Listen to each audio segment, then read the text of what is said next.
السلام عليكم ورحمة الله وبركاته. الحمد لله رب العالمين والعاقبة للمتقين والصلاة والسلام على سيد الأنبياء والمرسلين نبينا محمد وعلى آله وأصحابه أجمعين، أما بعد. يقول الإمام البخاري رحمه الله تعالى: حدثنا معاذ بن أسد قال أخبرنا الفضل بن موسى قال أخبرنا الفضيل عن أبي حازم عن أبي هريرة رضي الله عنه عن النبي صلى الله عليه وسلم قال: ما بين منكبي الكافر مسيرة 3 أيام للراكب المسرع. وقال إسحاق بن إبراهيم: أنبأنا المغيرة بن سلمة قال حدثنا وهيب عن أبي حازم عن سهل بن سعد رضي الله عنه عن رسول الله صلى الله عليه وسلم قال: إن في الجنة لشجرة يسير الراكب في ظلها 100 عام لا يقطعها. قال أبو حازم: فحدثت به النعمان بن أبي عياش فقال: أخبرني أبو سعيد رضي الله عنه عن النبي صلى الله عليه وسلم قال: إن في الجنة لشجرة يسير الراكب الجواد أو المضمر السريع 100 عام ما يقطعها.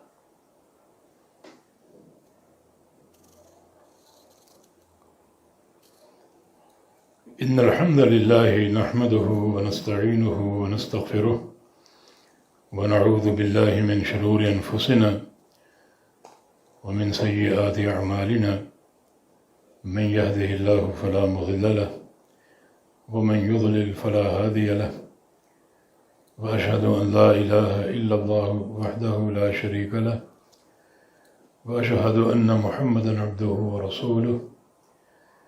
يا أيها الذين آمنوا اتقوا الله حق تقاته ولا تموتن إلا وأنتم مسلمون. يا أيها الناس اتقوا ربكم الذي خلقكم من نفس واحدة وخلق منها زوجها وبث منهما رجالا كثيرا ونساء، واتقوا الله الذي تساءلون به والأرحام إن الله كان عليكم رقيبا.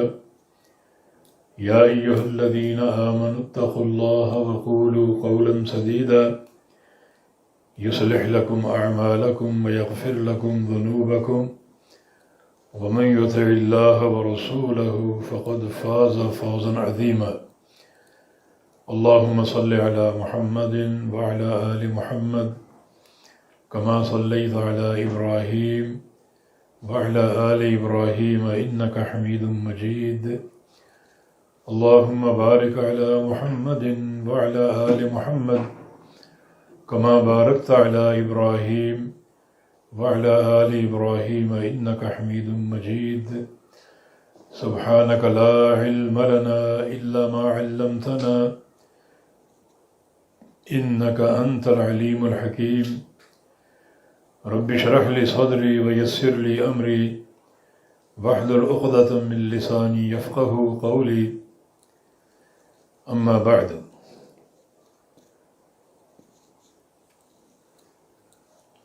کتاب الرقاق کا باب نمبر 51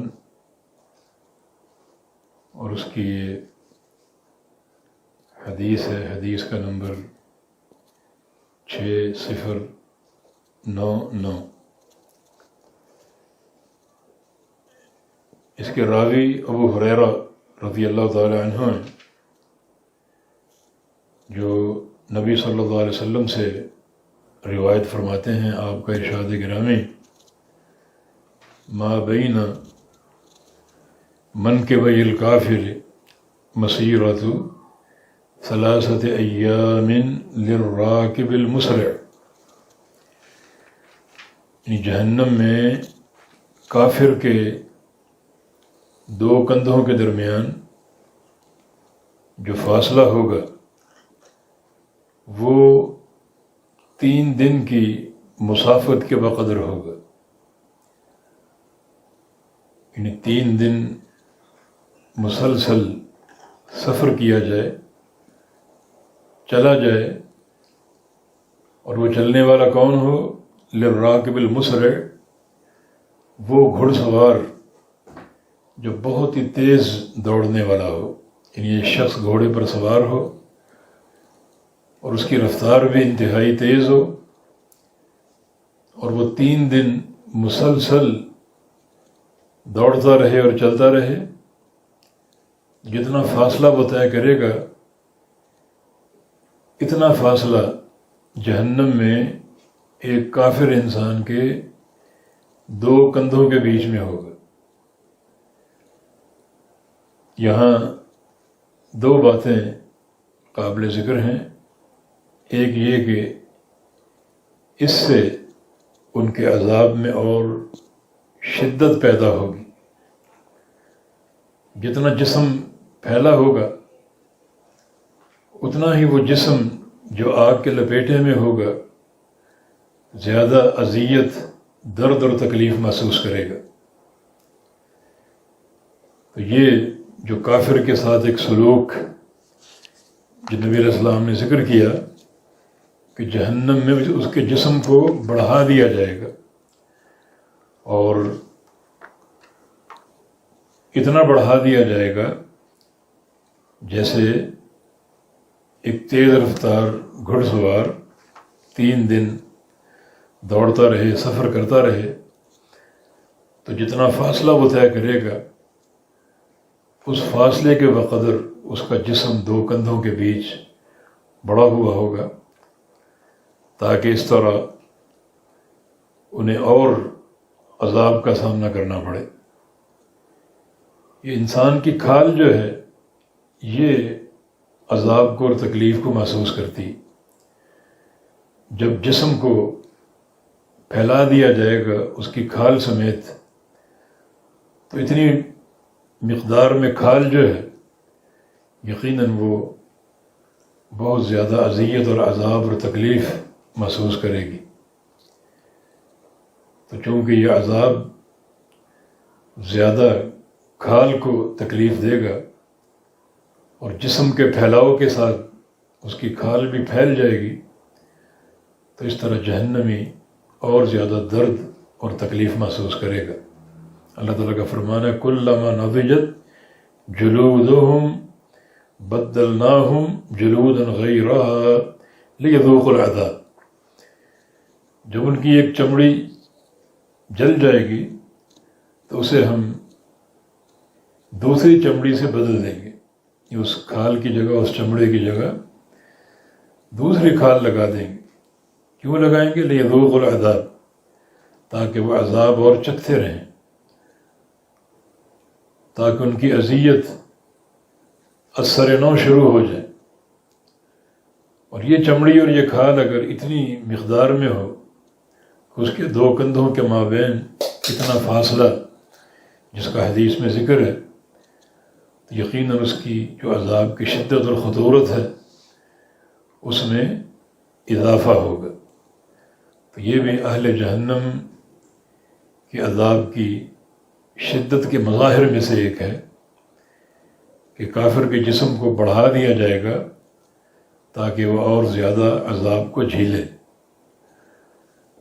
اور اس حدیث کو یہاں لانے کا اصل مقصود امام بخاری رحمہ اللہ کا صفت النار ہے کہ ذرا جہنم کی صفات اور احوال پر غور کرو۔ ایک انسان اگر جہنم میں داخل کیا جائے اپنے اصل جسم کے ساتھ، جو اس کا 5-6 فٹ کا جسم ہے، اور اربوں لوگ ہوں داخل ہونے والے، تو یہ جہنم کی وسعت کی ایک علامت اور دلیل ہے۔ لیکن اگر ہر شخص اس کے جسم کو بڑھا دیا جائے اور 2 کندھوں کے مابین 3 دن کی مسافت کا فاصلہ کر دیا جائے تو پھر جسم یہ کس قدر پھیل جائے گا، اور یہ سارے جسم جہنم کے اندر ہوں گے، جس سے صفت النار واضح ہوتی ہے یہ جہنم کتنی وسیع ہے، کتنی بڑی ہے، کہ یہ جو اربوں لوگ اس میں داخل ہیں، حالانکہ ان کے کندھوں کے مابین اتنا فاصلہ بھی ہے، اور پھر بھی وہ سارے جہنم میں سما چکے ہیں، تو یہ جہنم کی وسعت کی ایک دلیل سامنے آ گئی۔ تو اس حدیث سے مقصود کیا ہے؟ 2 چیزوں کا بیان، ایک جہنم کی حقیقت کتنی بڑی ہے، اور اس کے باوجود لوگ اس میں ڈالے جائیں گے، اور وہ حل بھی مزید کہے گی، یا اللہ اور بھیج اور بھیج اور بھیج، حتیٰ کہ سارے لوگ ختم ہو جائیں گے اور وہ حل بھی مزید پکار رہی، تو اللہ رب العزت اپنا قدم جہنم میں ڈالے گا، جس سے اس کے اطراف سکڑ جائیں گے، اور وہ قط قط کہے گی کہ بس بس کافی ہو گیا۔ تو یہ یعنی اس جہنم کے وسعت کے دلائل ہیں، اور یہ بھی کہ ایک کافر کے جسم کو اتنا بڑھا دیا جائے گا، تو اتنے بڑے بڑے جسم جو اربوں کی تعداد میں ہوں گے اور وہ جہنم میں سمائے ہوں گے، تو اس سے آپ اندازہ کریں کہ جہنم کتنی وسیع ہوگی اور اس کا حجم کتنا زیادہ ہوگا، والعیاذ باللہ۔ جی آگے امام بخاری کی حدیث لائے ہیں سہل بن سعد کی روایت سے، اسحاق بن ابراہیم اسحاق بن راہویہ ہیں، یہ امام بخاری کے شیخ ہیں، اور یہ تعلیق نہیں ہے بلکہ امام بخاری اپنے شیخ سے یہ حدیث روایت کر رہے ہیں، اور اس کے راوی سہل بن سعد فرماتے ہیں کہ رسول اللہ صلی اللہ علیہ وسلم نے ارشاد فرمایا، ان فی الجنت لشجرۃ، جنت میں ایک درخت ہوگا، یسیر الراکب فی ظلها 100 عام لا یقطعها، ایک سوار آدمی گھڑ سوار اس کے سائے میں چلے گا 100 سال، لا یقطعها، اور وہ اس درخت کو عبور نہیں کر پائے گا 100 سال چلنے کے باوجود، حالانکہ وہ تیز رفتار گھڑ سوار ہے، 100 سال اگر چلے تو وہ درخت ختم نہیں ہوگا۔ یہ جنت میں ایک درخت کی بات ہے، یعنی صرف ایک ہی درخت اتنا بڑا ہے کہ 100 سال اس کے سائے تلے چلنے سے بھی وہ درخت ختم نہیں ہوگا۔ تو یہ جنت کی حقیقت ہے کہ جنت کتنی وسیع ہے اور اس کی نعمتیں کتنی لاجواب اور شاندار ہیں۔ ایک ہی درخت، یعنی بعض روایتوں میں اس درخت کا نام طوبہ ہے، یعنی طوبہ یا تو جنت کے ناموں میں سے ایک نام، یا طوبہ کا معنی بشارت، خوشخبری، یا پھر طوبہ یہ درخت ہے جس کا یہاں ذکر ہو رہا ہے، اتنا بڑا ہے کہ 100 سال اس کے سائے تلے چلنے کے باوجود وہ درخت ختم نہیں ہوگا۔ کیا جنت میں سایہ ہوگا؟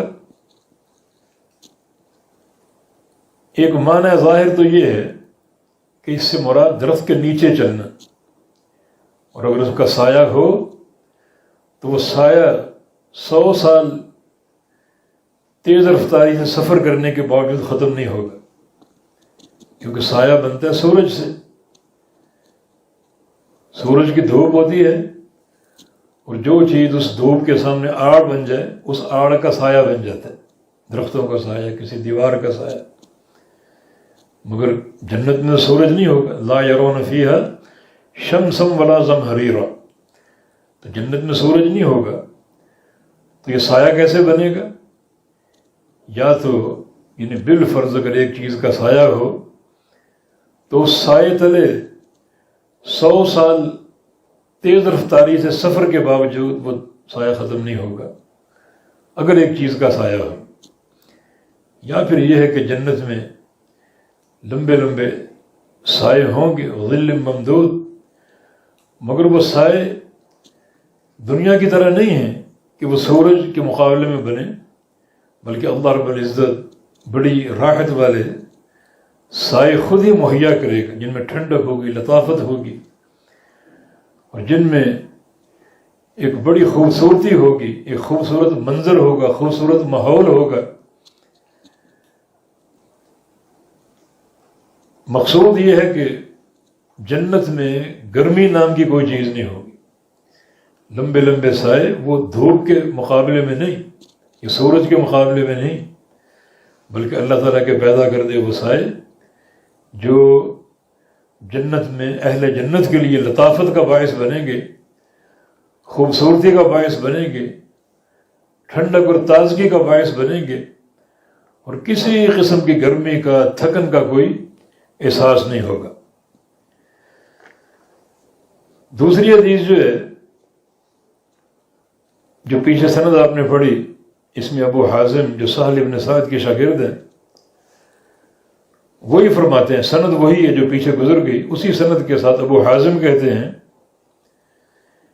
فحدثت به النعمان بن ابی عیاش، یہ حدیث میں نے نعمان کو بیان کی تو نعمان نے مجھے بتایا کہ اخبرنی ابو سعید ہے، یہ حدیث مجھے ابو سعید نے روایت کی، یعنی ابو حازم نے یہ حدیث سہل بن سعد سے روایت کی، اور ابو حازم نے یہی حدیث جب نعمان ابن ابی عیاش اپنے ساتھی کو سنائی تو انہوں نے ان کے علم میں اضافہ کیا کہ یہ حدیث مجھے ابو سعید خدری رضی اللہ عنہ نے بھی روایت کی ہے۔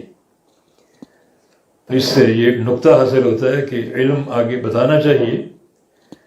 ممکن آپ جس کو بتا رہے ہوں اس کے پاس کوئی اضافی علم ہو آپ کے لیے، وہ کچھ آپ کو اور فائدہ دے دے، آپ کے علم کو بڑھا دے۔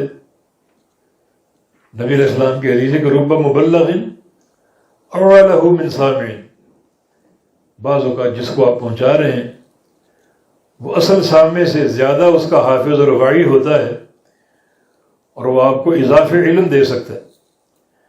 چنانچہ یہاں بھی یہ حدیث جو ابو حازم عن سہل بن سعد ہے، انہوں نے یہ حدیث نعمان کو سنائی تو نعمان نے ان کے علم میں اضافہ کیا کہ جو حدیث آپ نے سہل سے سنی وہی حدیث میں ابو سعید سے سنی، اور اس میں کچھ الفاظ اضافی بھی ہیں۔ امام بخاری رحمہ اللہ جب کوئی حدیث دوبارہ لاتے ہیں تو اس میں کوئی نہ کوئی مصلحت ہوتی، یا تو تعدد اسانید، اس حدیث کی کئی سندیں ہیں اور کئی سندیں حدیث کی تقویت کا باعث ہوتی ہیں، اس کی قوت میں اضافے کا باعث ہوتی ہیں، یا پھر متن میں کوئی اضافی لفظ ہوتا ہے جو مزید فائدے کا باعث ہوتا ہے، جیسا کہ یہاں ہے۔ کیا ہے؟ ابو سعید خدری فرماتے ہیں کہ رسول اللہ صلی اللہ علیہ وسلم سے روایت ہے ان فی الجنت لشجرۃ، جنت میں ایک درخت ہوگا یسیر الراکب الجواد، جس میں چلے گا ایک تیز رفتار گھڑ سوار، پیچھے گھوڑے کا ذکر نہیں، راکب کا ذکر ہے۔ وہ راکب اونٹ کا راکب بھی ہو سکتا ہے، سوار اونٹ کا سوار بھی ہو سکتا ہے،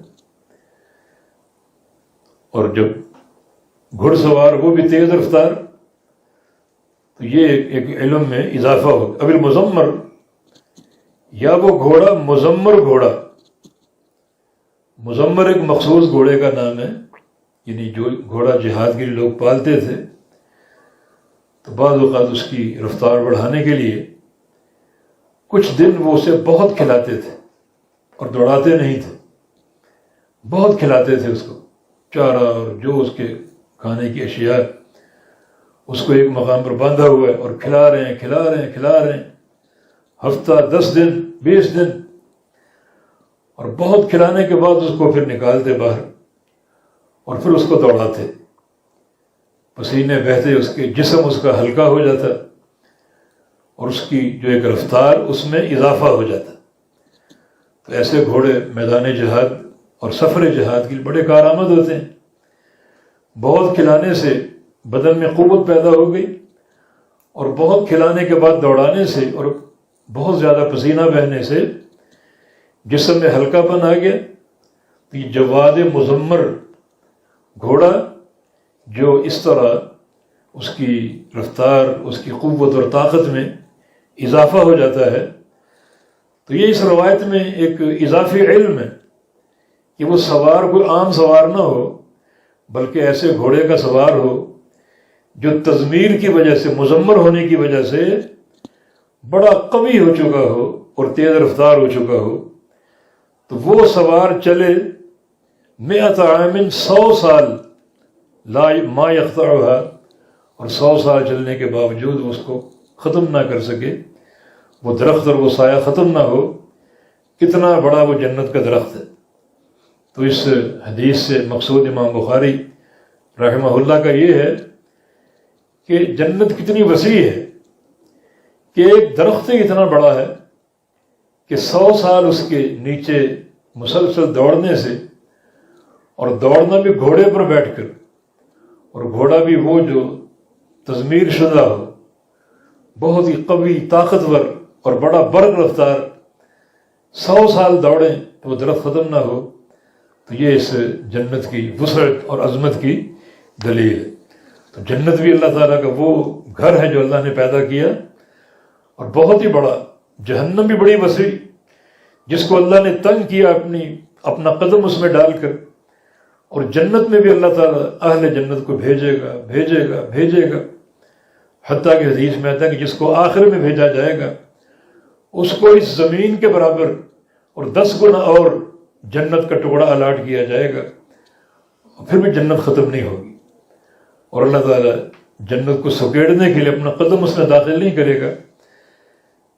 اس سے اللہ کی رحمت سکڑ جائے گی، بلکہ اللہ کی رحمت وہ ارحم الراحمین، ینشئ اللہ لها خلقا آخر، اللہ تعالیٰ اس بقیہ جنت کو بھرنے کے لیے اسی وقت ایک مخلوق پیدا کرے گا، اسے جنت میں آباد کرے گا، تب وہ جنت بھرے گی۔ تو یہ 2 گھر جنت اور جہنم کتنے وسیع ہیں کہ اس وسعت کا ہم تصور نہیں کر سکتے۔ اور یہ بھی حدیث اس وسعت کی دلیل ہے کہ ایک ہی درخت، اس کے سائے تلے اگر 100 سال تیز رفتار گھوڑے پر بیٹھ کر سفر کیا جائے تو وہ ختم نہ ہو۔ سبحان اللہ۔ جی۔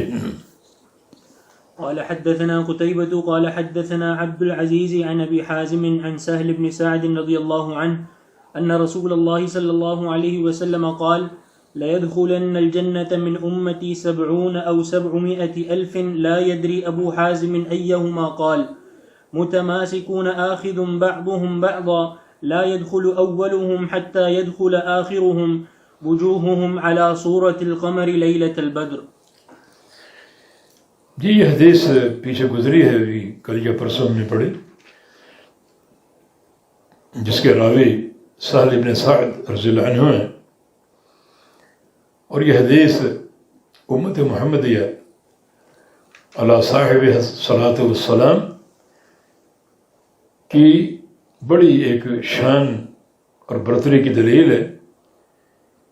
نبی علیہ السلام کی امت کو اللہ تعالیٰ کس قدر نوازے گا، تو اس حدیث میں امت محمدیہ کی ایک فضیلت ہے، اور امت محمدیہ کے فضائل اور تمیزات اور خصائص بہت سی احادیث میں بیان ہے۔ جیسے نبی علیہ السلام کا فرمان نحن الآخرون السابقون، ہم وہ امت ہیں جو باعتبار زمانہ سب سے آخر میں آئے، لیکن قیامت کے روز جنت میں داخل ہونے کے اعتبار سے سب سے آگے ہوں گے۔ یعنی ہمارا زمانہ دنیا میں سب سے آخری ہے، مگر روز قیامت سب سے پہلے جنت میں امت محمدیہ داخل ہوگی صلی اللہ علیہ وسلم، اور بعد میں باقی امتیں داخل ہوں گی۔ یہ برکات اور فضائل امت محمدیہ کے، تو ان میں سے ایک فضیلت یہ بھی ہے لیدخلن جنت من امتی 70 او 700 الف، داخل ہوں گے، ضرور داخل ہوں گے۔ یہ لام تاکید اور نون تاکید ثقیلہ دونوں اس معنی میں کہ شدت میں اضافے کا باعث ہیں، ضرور بضرور داخل ہوں گے میری امت میں سے 70,000 یا 700 الف یا 7 لاکھ۔ لا یدری ابو حازم ایہما قال، یہ شک ابو حازم کو جو حدیث کا راوی ہے، جو سہل بن سعد کا شاگرد ہے، اسے یہ شک ہے کہ 70,000 کا یا 7 لاکھ کا ہے۔ اور یہ بھی جو محدثین ہیں ان کی امانت کی دلیل ہے کہ انہوں نے پوری ایک امانت کا حق ادا کیا کہ سہل بن سعد نے حدیث مجھے سنائی، لیکن مجھے بھول سا رہا ہے، شک سا ہے کہ انہوں نے 70,000 کہا یا 7 لاکھ کہا. اور وہ داخل کیسے ہوں گے؟ متماسکون، ایک دوسرے کو پکڑے ہوئے. آخذ بعضهم بعضا، بعض نے بعض کو پکڑا ہوگا.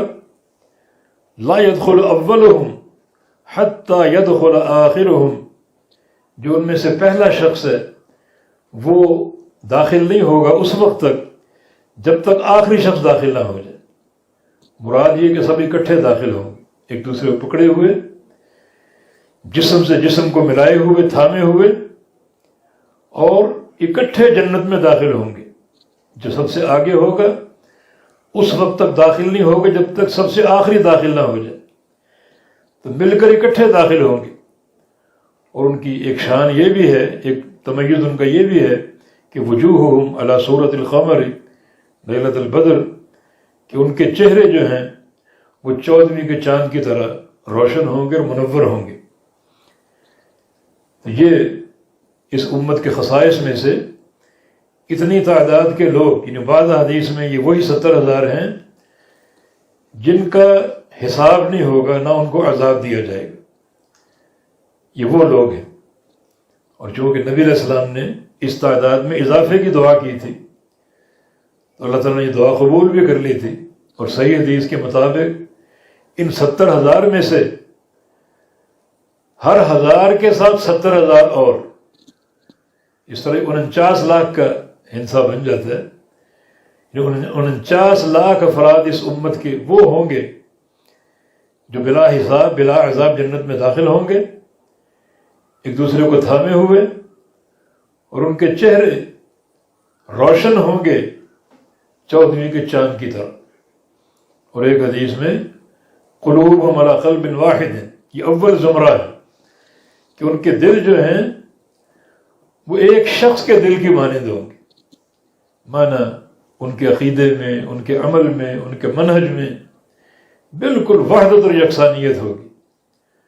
اور مجھے یہ کہنے میں کوئی بات نہیں ہے کہ یہ علامت عہد الحدیث کی ہے. عہد الحدیث مشرق میں ہو، مغرب میں ہو، شمال میں ہو، جنوب میں ہو، ان کا ایک ہی عقیدہ، ایک جیسا عمل ہے، ایک جیسی نماز ہے، ایک ہی منہج ہے. تو قلوبہم علی قلب رجل واحد ہے. حالانکہ وہ تعداد میں لاکھوں ہیں، مگر ان سب کے دلوں میں ایسی یکسانیت ہے کہ لگے گا ایک ہی شخص کا دل ہے. اور اس کے برخلاف اہل بدعت، ان میں ہزاروں اختلافات ہیں. مشرق میں بدعتی شخص کچھ اور نہج کا ہوگا، مغرب میں کچھ اور نہج کا ہوگا، عربی ہے تو وہ کچھ اور ہوگا، عجمی ہے تو وہ کچھ اور ہوگا، گورا ہے تو کچھ اور ہوگا، کالا ہے تو کچھ اور ہوگا. یہ تنوع اور یہ اختلاف یہ حق کی علامت نہیں ہے، گمراہی کی علامت ہے. اور یہ زمرہ، یہ اول زمرہ تالج الجنت، جنت میں داخل ہوگا، یہ اس کی علامات ہے. ایک دوسرے کو تھامے ہوئے، جیسے دنیا میں یگانگت تھی، وحدت تھی، ایک ہی عقیدہ، ایک ہی فکر، ایک ہی منہج، آج بھی وہ ایک دوسرے کو تھامے ہوں گے. اور اللہ ان کے چہروں کو روشن کر دے گا پوری دنیا کو بتانے کے لیے کہ یہ وہ خوش نصیب لوگ ہیں جو دنیا میں بھی یگانگت اور وحدت کے منہج پر تھے. ایک ہی عقیدہ تھا، ایک جیسا عمل تھا، ایک ہی سوچ تھی. اور آج اللہ نے انہیں یہ صلاح دیا کہ جنت میں سب سے پہلے پہنچا دیا اسی وحدت اور یگانگت کے ساتھ کہ ان کے دل ایک شخص کے دل کی مانند ہوں گے، اور ان کے چہرے چاند کی طرح روشن ہوں گے، تاکہ دنیا پہچان لے کہ یہ وہ خوش نصیب لوگ ہیں جن کا دنیا میں کوئی اختلاف نہیں تھا، بلکہ عقیدہ، منہج، خلق ایک ہی جیسے تھے. اللہ تعالیٰ اس وحدت کی توفیق عطا فرما دے. قال حدثنا عبد الله بن مسلمة قال حدثنا عبد العزيز عن أبيه عن سهل رضي الله عنه عن النبي صلى الله عليه وسلم قال إن أهل الجنة ليتراءون الغرف في الجنة كما تتراءون الكوكب في السماء. قال أبي فحدثت النعمان بن أبي عياش فقال أشهد لسمعت أبا سعيد يحدث ويزيد فيه كما تراءون الكوكب الغارب في الأفق الشرقي والغربي.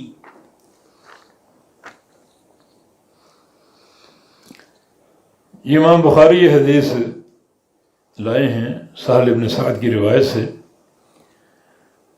وہ نبی علیہ السلام سے روایت کرتے ہیں کہ ان اہل الجنہ لیتراءون الغرف فی الجنہ کما تراءون الکوکب فی السماء، کہ اہل جنت دیکھیں گے کمرے جنت کے اندر ہی، یعنی یہ بھی جنت میں وہ بھی جنت میں ہوں گے.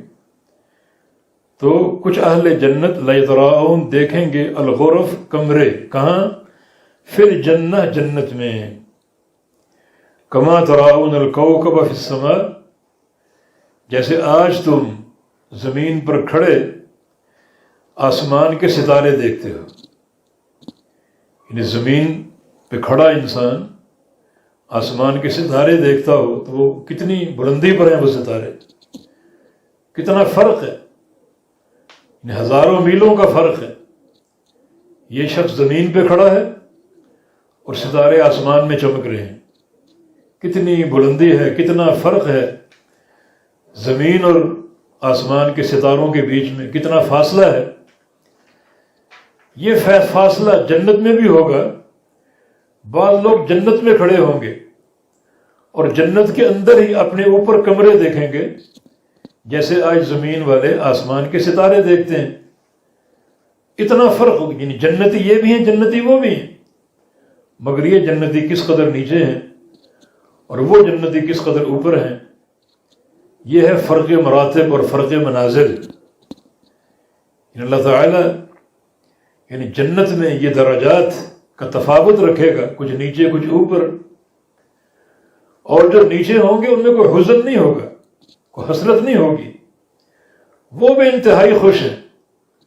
اور جو اوپر ہیں ان میں کوئی کبر نہیں ہوگا اور کسی قسم کا کوئی غرور یا فخر نہیں ہوگا. یہ بھی خوش ہیں وہ بھی خوش ہیں. بلکہ ایک حدیث میں نے پڑھی کہ جنتی آپس میں ملیں گے، جن کے درجات اوپر ہوں گے ان کا لباس بڑا فاخر اور شاندار ہوگا، اور جو نیچے ہوں گے ان کا لباس ان کے مقابلے میں ہلکا ہوگا. تو نیچے والے ہلکے لباس والے جب ان کا یہ عالی قدر لباس دیکھیں گے تو ان کے دل میں اس لباس کی خواہش ہوگی، تو اللہ ان کے اس ہلکے لباس کو اسی وقت اس سے بھی اعلیٰ لباس میں تبدیل کر دے گا. یعنی کوئی حسرت نہیں ہے جنت میں، کسی قسم کا افسوس نہیں ہے جنت میں. ان فرق مراتب کے باوجود اللہ تعالیٰ سب کو انتہائی خوشیاں عطا فرمائے گا. ہاں یہ بات قابل غور ہے کہ یہ جنتی جو اوپر ہیں اتنا، اس کی کیا وجہ ہے؟ بلکہ صحابہ نے یہ سوال کیا، ایک اور حدیث میں ہے صحابہ نے یہ سوال کیا کہ یا رسول اللہ صلی اللہ علیہ وسلم تلک مناظر الانبیاء، لگتا ہے کہ یہ ٹھکانے انبیاء کے ہوں گے. یعنی جنتی یہ بھی ہیں جنتی وہ بھی ہیں، اتنا فرق جیسے زمین اور آسمان کے ستاروں کے مابین فرق ہے. یہ ٹھکانے تو انبیاء کے لگتے ہیں، اتنے اونچے وہی ہو سکتے ہیں. فرمایا کہ رجال آمنوا باللہ وصدقوا المرسلین، نہیں یہ وہ لوگ ہیں جن کے اندر دو اوصاف تھے، دو خوبیاں تھیں. ایک اللہ تعالیٰ پر ایمان لانا اور دوسرا نبیوں کی ہر بات کی تصدیق کرنا. یہ دو، ایمان اور تصدیق، یہ ان کا جوہر حیات تھا. اللہ تعالیٰ پر قوی ایمان، اس کی توحید پر ایمان، ربوبیت پر، الوہیت پر، اس کی اسماء و صفات پر ایمان، سچا اور پختہ ایمان. کوئی اس میں لغزش نہیں، کوئی اس میں کمزوری نہیں، ضعف نہیں، کسی قسم کا شک و شبہ نہیں. اور تصدیق جازم دوسری خوبی ان کی، مرسلین کی تصدیق کہ مرسل جو اللہ کا نبی ہے، اللہ تعالیٰ کی طرف سے جو کچھ لایا وہ سب سچ اور حق ہے. ہم جس نبی کی امتی ہیں وہ نبی اللہ کی طرف سے دو چیزیں لائے، قرآن اور حدیث.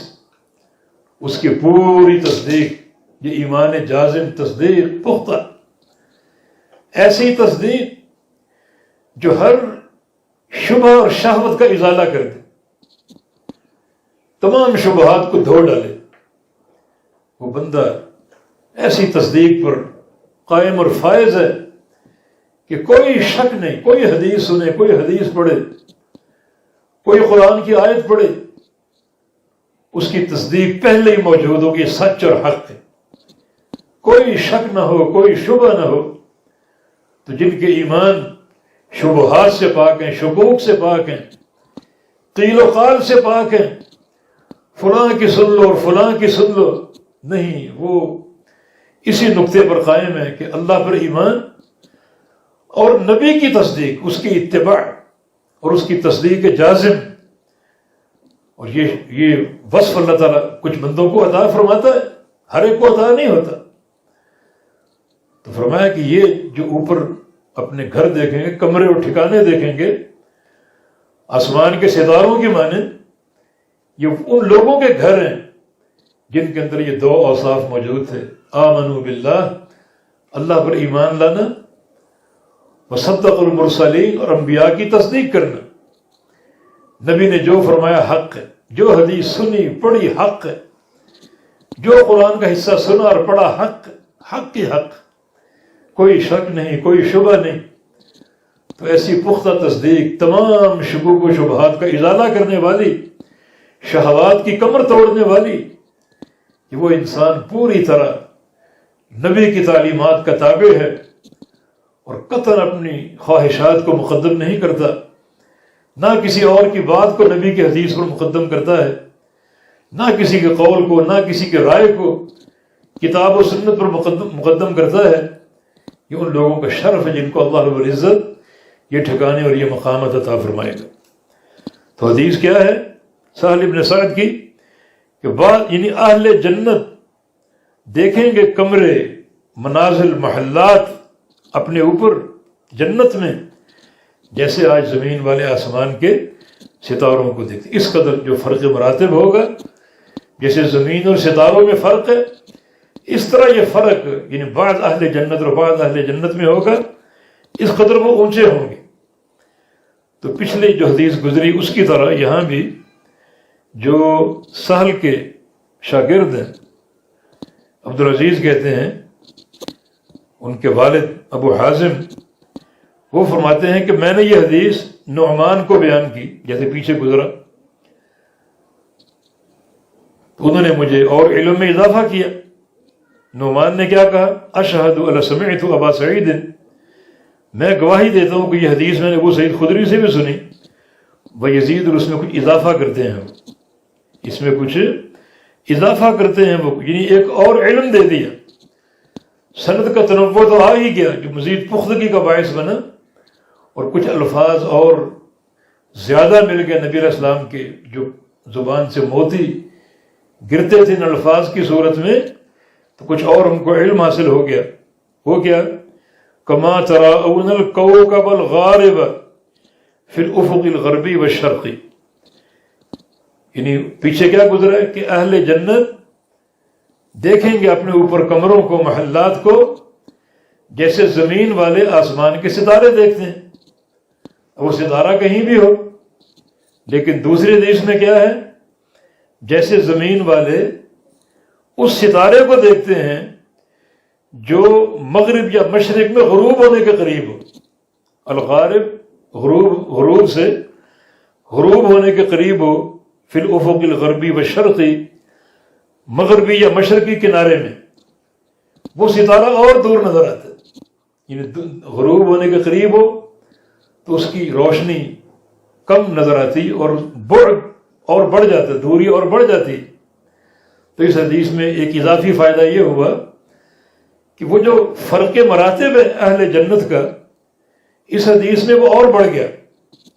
ایک ستارہ وہ جو آپ اپنے سر پہ دیکھتے ہیں اوپر، وہ قریب نظر آتا ہے، اور ایک ستارہ وہ جو مشرقی افق یا مغربی افق میں غروب ہونے کے قریب ہو کہ اس کی روشنی آہستہ آہستہ کم ہو جاتی ہے، تو وہ اور دور محسوس ہوتا ہے۔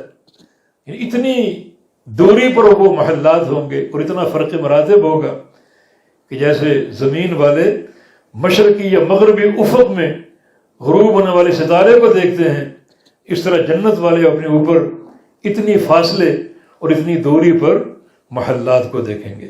تو ہم نے عرض کیا کہ یہ فرق مراتب ہے، اس کے باوجود اہل جنت کے دلوں میں کوئی نہ کینہ، نہ بغض، نہ کوئی حسرت، نہ کوئی افسوس، بلکہ اللہ رب العزت اسی وقت ان کے جو نعمت کی جو قدر قیمت کو بڑھا دے گا۔ اگر نیچے طبقے والے اوپر کے طبقے والے کو دیکھیں گے اور ان کے اندر خواہش ہوگی ہمیں بھی مل جائے، اللہ تعالیٰ ان کو بھی عطا کر دے گا۔ تو جنت میں حسرت نام کی کوئی چیز نہیں، غم اور افسوس نام کی کوئی چیز نہیں، نہ دلوں میں کینہ، نہ حسد، نہ بغض، بلکہ ایک اخوت ہوگی، بھائی چارہ ہوگا، محبت ہوگی، اور خوشیاں ہی خوشیاں ہر طرف نظر آئیں گی۔ اللہ تعالیٰ ہمیں اہل جنت میں سے بنا دے۔ جی۔ قال حدثني محمد بن بشار قال حدثنا غندر قال حدثنا شعبة عن أبي عمران قال سمعت أنس بن مالك رضي الله عنه عن النبي صلى الله عليه وسلم قال يقول الله تعالى لأهون أهل النار عذابا يوم القيامة لو أن لك ما في الأرض من شيء أكنت تفتدي به فيقول نعم فيقول أردت منك أهون من هذا وأنت في صلب آدم ألا تشرك بي شيئا فأبيت إلا أن تشرك بي۔ جی یہ حدیث سیدنا انس بن مالک رضی اللہ عنہ کی روایت سے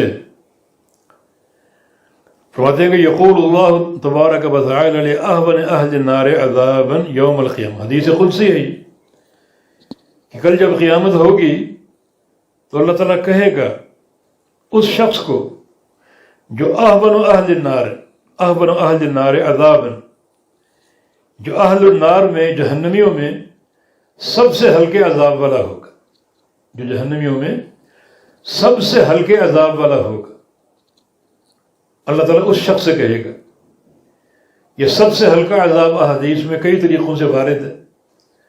بعض احادیث میں یعنی ہلکے عذاب میں وہ لوگ داخل ہوں گے جن کے پاؤں میں آگ کے جوتے ہوں گے صرف، اور بعض احادیث میں شراکان، دو تسموں کا ذکر بھی، یعنی دو جوتے پاؤں میں، اور کچھ ایسے جہنمی ہوں گے جن کے پاؤں میں جوتے نہیں ہوں گے آگ کے، بلکہ صرف تسمے بندے ہوں گے، اور کچھ ایسے جہنمی بھی ہوں گے جن کے پاؤں کے نیچے جہنم کے دو کوئلے ہوں گے، باقی جسم آگ سے محفوظ ہوگا۔ تو یہ اہون اہل النار عذابا، ہلکے عذاب والے، تو اللہ رب العزت سب سے ہلکے عذاب والے جہنمی سے کہے گا قیامت کے دن لو ان لک ما فی الارض من شیء اکنت تفتدی بہ، اگر یہ پوری زمین میں جو کچھ ہے یہ سب تمہارا ہوتا، جو کچھ ہے یہ زمین کی حرالیاں، پانی، خشکی، تری، جانور، پانی کے، خشکی کے، سونا، چاندی، پیٹرول، جو بھی ہے، کیا تم وہ سب کچھ اس عذاب سے بچنے کے لیے فدیہ دے دیتے؟ جب تم دنیا میں موجود تھے، زندہ تھے، پوری زمین تمہیں مل جاتی، یہ زمین کی دولتیں ثروتیں تمہاری ہو جاتی، تو کیا تم یہ سب کچھ دینے کے لیے تیار ہو جاتے؟ یہ سب کچھ لے لیا جائے اور مجھے اس عذاب سے بچا لیا جائے۔ عذاب بھی کیسا؟ سب سے ہلکا، یہ دو کوئلے آگ ٹانگ کے نیچے پڑے، پاؤں کے نیچے پڑے، سب سے ہلکا۔ ایسا تم کر سکتے تھے؟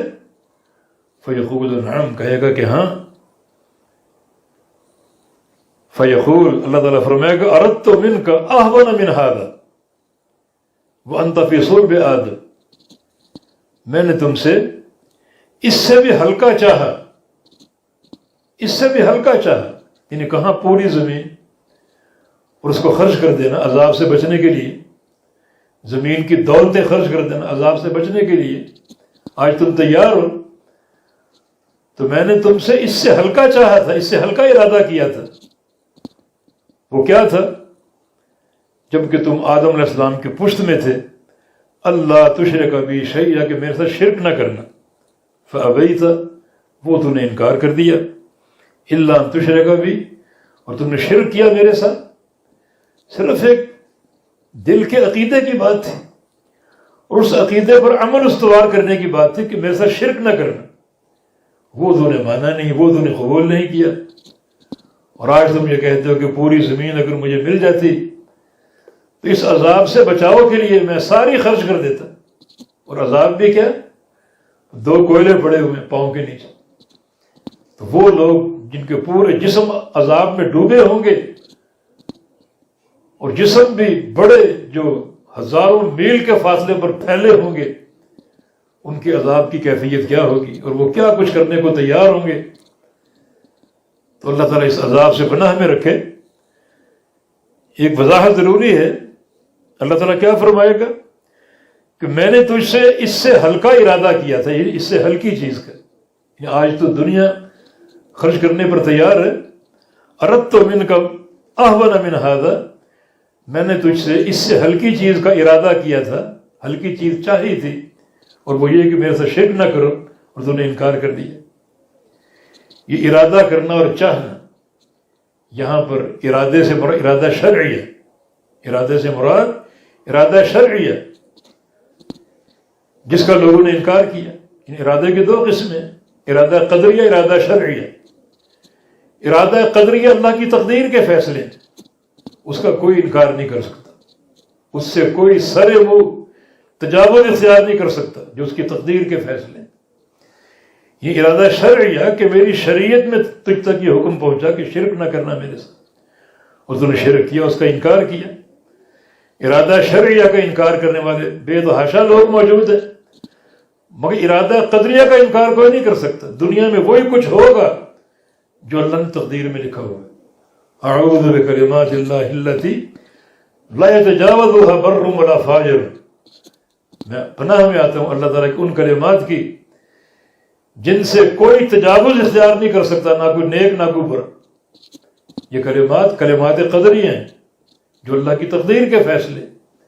کون کب پیدا ہوگا، کب مرے گا، کتنا کھائے گا، کتنا جیے گا، کتنے گھونٹ پانی پیے گا، یہ ارادہ قدری ہے، اور اس میں کوئی تجاوز اختیار نہیں کر سکتا. کب مرے گا اور کہاں مرے گا، جو اللہ کا فیصلہ ہے، جو لکھا ہے، اس کے مطابق ہوگا.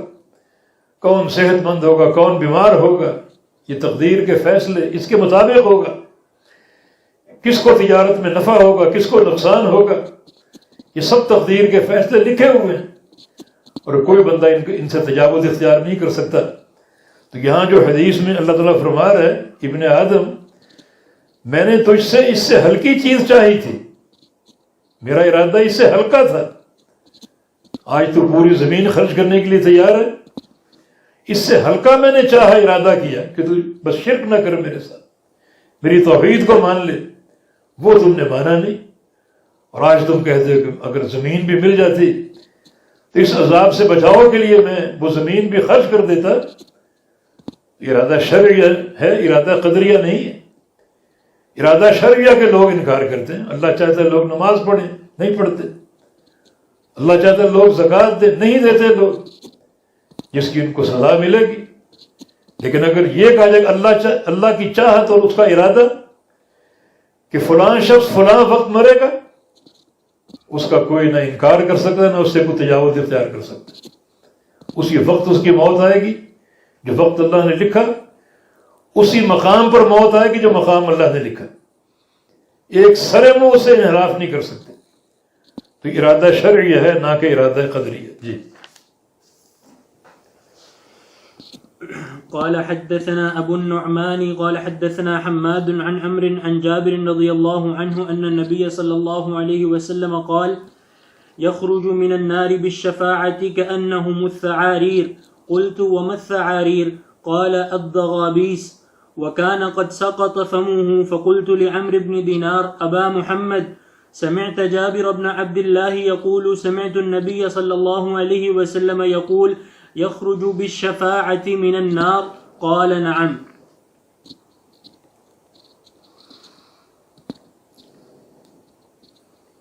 یہ حدیث سیدنا جابر بن عبداللہ الانصاری رضی اللہ عنہ کی روایت سے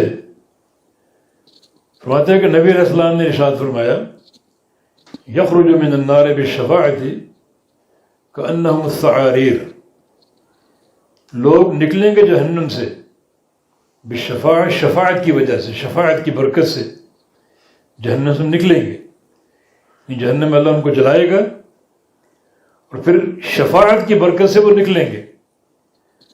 کأنہم الثعاریر، جب وہ نکلیں گے تو وہ گویا ثعاریر ہیں۔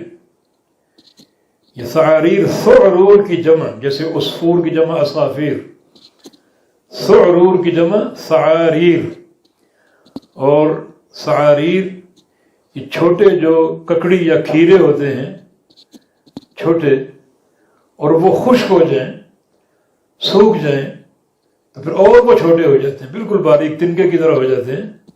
یعنی کچھ لوگ جہنم میں جلائے جائیں گے، یہ موحدین جو خطا کار تھے، اللہ تعالیٰ ان کو اپنی مشیت سے ان کے گناہوں کی سزا دے گا، پھر میں ان کی شفاعت کروں گا اور وہ جہنم سے نکال لیے جائیں گے، اور جب وہ نکالے جائیں گے تو کأنہم الثعاریر، گویا وہ ثعاریر ہوں گے، یعنی سوکھے کھیرے یا سوکھی ککڑی ہوں گے، اور وہ بھی جو سب سے چھوٹی سائز کی ہو، چھوٹی یعنی سائز کی ککڑی ہو، چھوٹے سائز کا کھیرا ہو، وہ بھی خشک ہو جائے تو جہنم سے اس طرح نکلیں گے۔ اور ثعاریر کا ایک معنی یہ بھی ایک بوٹی جو صحرائی زمین میں اگتی ہے اور وہ اونچائی کی طرف نہیں جاتی بلکہ زمین میں پھیلتی ہے، تو اس طرح ان کے نہ وہ قد ہوں گے، نہ وہ اس طرح نظر آئیں گے، بلکہ اس بوٹی کی طرح وہ زمین سے لگے ہوں گے۔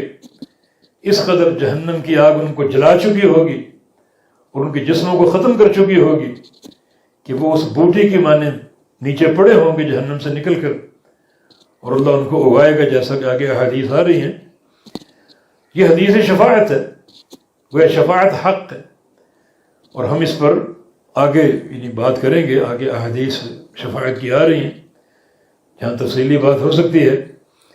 تو اس حدیث میں شفاعت کا حق ہونا ثابت ہوا، اور جہنم کی صفت سامنے آ گئی کہ جہنم لوگوں کو جلائے گی، اس قدر جلائے گی کہ ان کے جسم ختم ہو جائیں گے اور ان کے جسم ثعاریر کی مانند ہو جائیں گے۔ جب وہ نکالے جائیں گے شفاعت کی برکت سے تو ثعاریر کی مانند ان کے جسم ہوں گے، یعنی سوکھے کھیرے یا ککڑی کی مانند، انتہائی باریک تنکے کی طرح۔ قلت ما الثعاریر، میں اپنے شیخ سے پوچھا کہ ثعاریر کیا ہے، تو انہوں نے کہا الزغابیس۔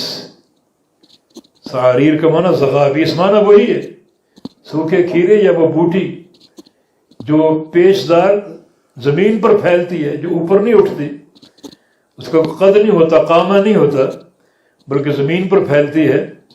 تو شیخ نے کہا کہ ثعاریر سے مراد زغابیس، وکان قد سقط فمہ، اور شیخ کا منہ گر چکا تھا۔ یہ منہ گرنے سے مراد دانت جھڑ چکے تھے، یعنی اس میں جب شیخ سے میں نے یہ بات کی تو ان کے دانت یعنی نہیں تھے، منہ میں دانت ان کے جڑے ہوئے تھے، تو وہ زغابیس جو ہے وہ صحیح ادا نہیں کر سکے۔ جب دانت جڑے ہوں، جھڑ جائیں اور منہ خالی ہو جائے تو سین کا مخرج صحیح نہیں ہوتا، بلکہ سین سا کی طرح نکلتا ہے وہ مخرج۔ تو شیخ نے بھی زغابیس یعنی گویا سا کے ساتھ کہا، حالانکہ یہ سین کے ساتھ ہے، تو ان کے چونکہ دانت جڑ چکے تھے تو وہ سین کا صحیح مخرج ادا نہ کر سکے اور سین کی جگہ سا بول گئے۔ یعنی یہ محدثین کی امانت کہ انہوں نے پوری بات ہم تک پہنچا دی، اور جب یہ باتیں ان کو یاد ہیں تو حدیث کس قدر یاد ہوگی جو اصل ہے۔ تو یہ حدیث کی مضبوطی اور صحت کی دلیل۔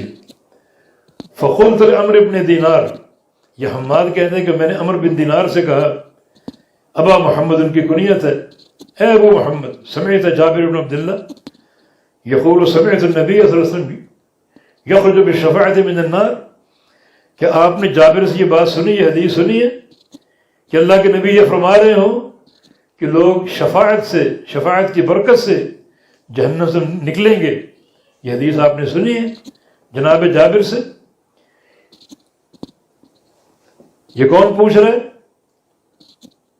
یہ حماد عمر بن دینار سے، کہ جابر سے یہ حدیث سنی آپ نے کہ اللہ کے نبی نے یہ فرمایا کہ یخرج بالشفاعۃ من النار، کہ لوگ شفاعت کی برکت سے جہنم سے نکلیں گے.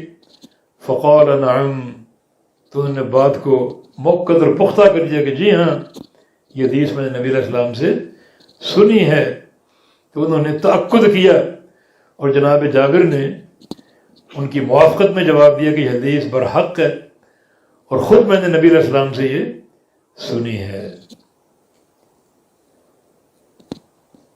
وصلی وسلم علی نبینا محمد وعلی آلہ وصحبہ وأهل طاعته أجمعين.